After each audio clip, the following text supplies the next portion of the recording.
Welcome to 100 Yards of Football. If you like the video today, please come in and share it. I'm your host, Vincent Turner.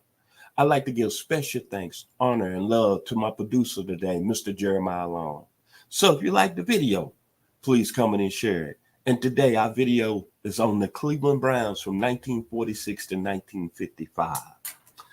Now, when you think about Cleveland Browns football and you look at the history of the Browns, everybody, when they bring up Cleveland, they always want to talk about that 1964 championship team in the National Football League. They had the great legendary Jim Brown, Frank Ryan.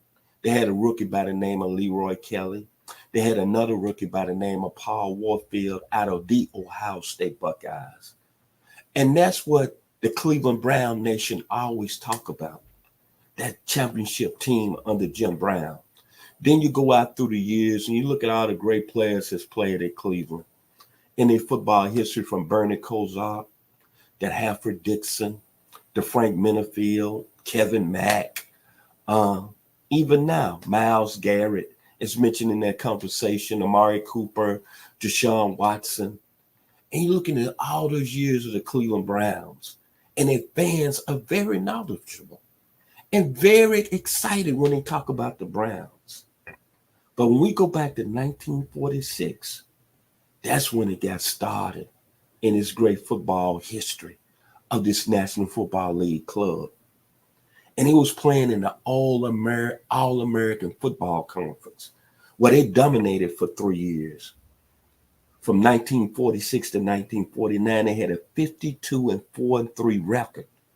They won 52 games in 3 years, only lost 4 and tied 3. They won the championship game in the All-American Football Conference by an average of 18 points. Then the National Football League came calling, saying, y'all playing over there in that weak league. At the time, the National Football League Conference had a commissioner by the name of Bert Bale. And he said, you know what? For y'all to be recognized and have respect and recognized as world champions, y'all got to come over here where we play at the big boys with the Detroit Lions and the LA Rams in the National Football League. And you know what the Cleveland Browns done? They went over there in a span from 1950 to 1956, and they won 3 more championships. So in a 10-year period from 1946 to 1956, the Browns won 7 championships out of 10 seasons, and they won 82% of their games. In 1950 championship game, they beat the LA Rams that had Tom Fears at the quarterback position. Then they beat the Detroit Lions in 1955, 56-10 in the NFC championship game. They had Bobby Lane.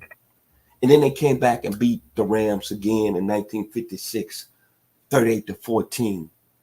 Winning 7 championships in 10 seasons, that's pretty impressive, man. And winning 82% of your games. And listen to this key stat. They won the 10 straight championship games. But I'm going to talk about the team that made that engine special back then. The Cleveland Browns, a lot of people are saying was coached by the greatest coach in all of football, whether on the high school level, whether he was at Ohio State, whether he was in the National Football League. This morning, I'm going to call him the mad scientist. The genius, Paul Brown, led the show. And you know, when you got a head coach that's a mad scientist, you got to have a quarterback that can live up to expectations. And a young man that was driving that engine, smart guy at Northwestern University.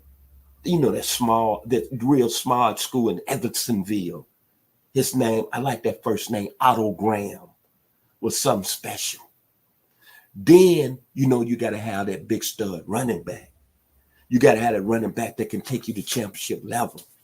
You got to have you a Jim Brown. You got to have you a Emmitt Smith. You got to have you a Marcus Allen. You got to have somebody there, or a Marshall Faulk, that can take you to that coveted Super Bowl ring. And the Browns had that man out of Leesboro, Georgia. I didn't even know he was out of Georgia. He was Jim Brown before there was a Jim Brown. He averaged almost 5.9 yards a carry in his career. I'm going to call him the Sherman Tank, Mr. Marilyn Motley. Then you got to have them receivers outside who are fast, who are special, who can separate.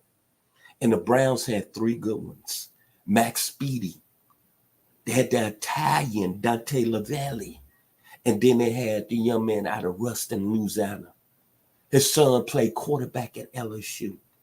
I think he's still living, but he was a hell of a football player. The honor himself, Mr. Dub Jones. Then you got to have a hell of an offensive line to play the greatness like that. And the Browns had Bill Willis and Lou Groza. And not only Lou Groza was an outstanding offensive tackle, he also was an outstanding field goal kicker. One of the best that ever done it.